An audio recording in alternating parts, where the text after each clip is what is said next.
ओम नमः शिवाय मित्रों, मैं आप सभी के समक्ष स्वागत करता हूं अपने YouTube चैनल पंडित मोहित पांडे ज्योतिषाचार्य में।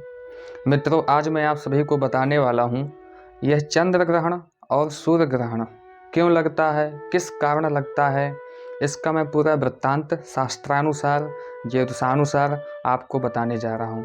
तो मित्रों, यदि आपने हमारे चैनल को अभी तक सब्सक्राइब नहीं किया है तो सब्सक्राइब कीजिए, लाइक कमेंट और ज़्यादा से ज़्यादा शेयर कीजिए ताकि इस जानकारी का लाभ सभी तक पहुंच सके। तो मित्रों, यह चंद्र ग्रहण और सूर्य ग्रहण, जैसा कि अभी 8 नवंबर 2022 में चंद्र ग्रहण, साल का दूसरा चंद्र ग्रहण लगा था। तो यह चंद्र ग्रहण क्यों लगता है और सूर्य ग्रहण क्यों लगता है, बहुत से लोगों ने पूछा। तो मैं आप सभी को बता दूं कि मित्रों, जब समुद्र मंथन हुआ था तो समुद्र से अमृत उत्पन्न हुआ था। समुद्र से अमृत उत्पन्न हुआ था। अब उस अमृत को लेकर के, क्योंकि दैत्य और देवताओं ने, इन दोनों ने मिल करके समुद्र का मंथन किया था, तो अब उससे जो जो वस्तुएं जो जो निकली उनसे, उन सब का दोनों में आपस में बंटवारा होना था। अब जब अमृत निकला, अमृत की बारी आई, तो अमृत को लेकर के कौन पिए कौन ना पिए, इसमें दोनों में, देवताओं में और दैत्यों में झगड़ा होने लगा। तो जैसे ही झगड़ा होने लगा तो भगवान विष्णु मोहिनी का रूप धारण करके और आ गए और दैत्यों को मोहित कर लिया और देवताओं को भी मोहित कर लिया और बोले, यह अमृत मैं आप सभी को पिलाऊंगा, आप अलग अलग पंक्ति में बैठ जाइए। तो एक तरफ देवता बैठ गए और एक तरफ दैत्य सभी बैठ गए। अब मोहिनी भगवान ने कहा कि सबसे पहले मैं देवताओं को अमृत पान कराऊंगा। तो दैत्य तो मोहित हुए बैठे थे, तो उन्होंने कहा ठीक है, जैसा आप कहेंगे वैसा होगा। तो जैसे ही देवताओं को अमृत पिलाने लगे तो एक स्वर भानु नाम का दैत्य था। वह बहुत ज़्यादा ही चतुर था। वह समझ गया कि यह साक्षात भगवान विष्णु ही हैं, यह मोहिनी के रूप में आए हुए हैं, यह साक्षात भगवान विष्णु ही हैं। तो वह जा कर के चुपचाप देवताओं की पंक्ति में जा कर के चुपचाप बैठ गया। और जैसे ही उसका नंबर आया, उसने अमृत पान किया। भगवान मोहिनी ने उसको अमृत पान कराया। जैसे ही पान किया तैसे ही सूर्य और चंद्रमा, इन दोनों ने देख लिया। वो समझ गए कि यह दैत्य है। इन दोनों ने भगवान को इशारा किया। जैसे ही भगवान को पता चला कि यह दैत्य है तो भगवान ने अपने चक्र सुदर्शन से उसका गला तुरंत काट दिया। जैसे ही गला काट दिया तो उसका धड़ अलग हो गया और सिर अलग हो गया। तो मित्रों, सिर जो था वह राहु बन गया और जो धड़ था वह केतु। तो यह स्वर भानु अपने ऐसे शरीर को देख करके सूर्य और चंद्रमा से उसी दिन से बैर मानने लगा, उनसे दुश्मनी कर बैठा। और जैसे ही साल में किसी न किसी माह में यह, जैसे सूर्य ग्रहण, अमावस्या को सूर्य ग्रहण के नाम से यह अपनी दुश्मनी दिखाता है और पूर्णिमा को चंद्र ग्रहण लगता है। तभी से मित्रों, सूर्य ग्रहण और चंद्र ग्रहण किसी मतलब मास में, किसी न किसी माह में, एक वर्ष में किसी न किसी माह में यह सूर्य ग्रहण और चंद्र ग्रहण लगता है।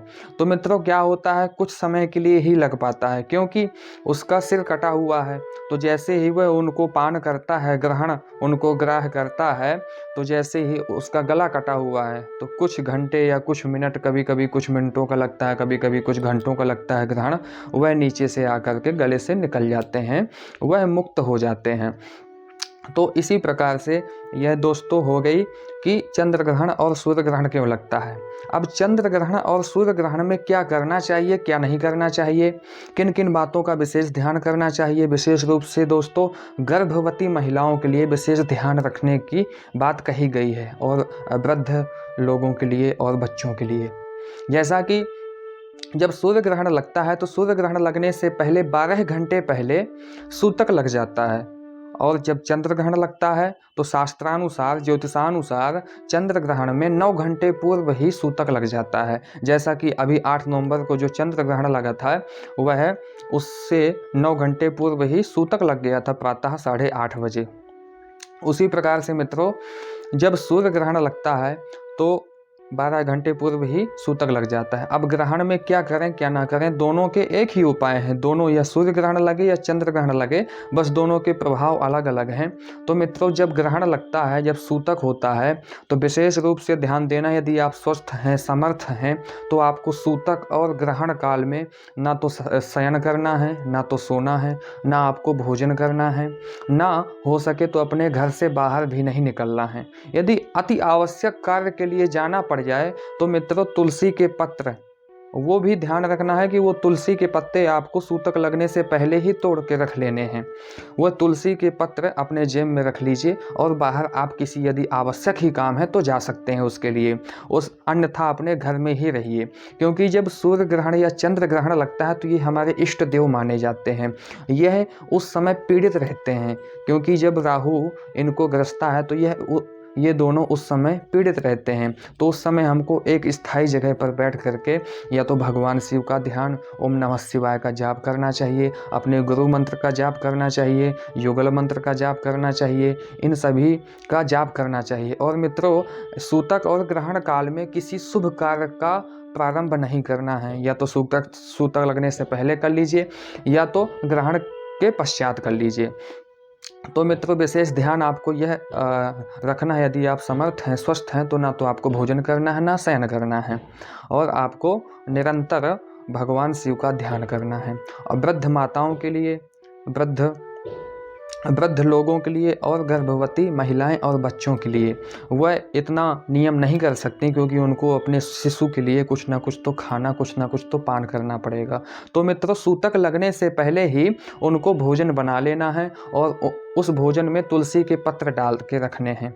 जब भूख लगे तो आप थोड़ा बहुत प्रसाद रूप में पा सकते हैं, वृद्ध माताएं भी और बच्चे भी और गर्भवती महिलाएं भी, यह विशेष ध्यान रखना है। लेकिन तुलसी के पत्ते अवश्य डालने हैं। और लेकिन ग्रहण लगने से 4 घंटे पूर्व तक कुछ भी नहीं खाना है, उससे पूर्व खा सकते हैं, लेकिन ग्रहण लगने से 4 घंटे पूर्व से बंद कर देना है बिल्कुल खाना पीना।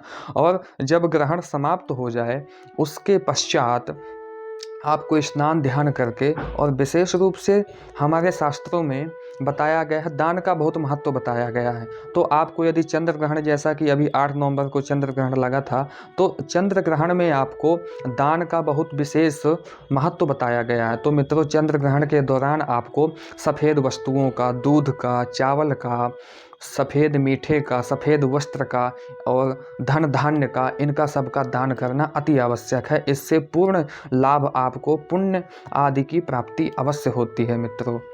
तो और सूर्य ग्रहण में भी दान करने का बहुत ही ज़्यादा महत्व है। तो सूर्य ग्रहण में भी आपको लाल वस्त्र और लाल वस्तुओं का ही दान करना अति आवश्यक है। उससे अति अवश्य आपको पुण्य फल की प्राप्ति होगी। तो मित्रों, यह आपको जानकारी चंद्र ग्रहण क्यों लगता है और क्या क्या विशेष ध्यान रखना है आपको, यह मैंने आपको बताया। यदि आपको यह वीडियो पसंद आई हो तो कमेंट में अवश्य बताइएगा। मिलते हैं मित्रों अगले विषय में, नए विषय में। जब तक के लिए जय श्री कृष्णा, जय श्री राधे।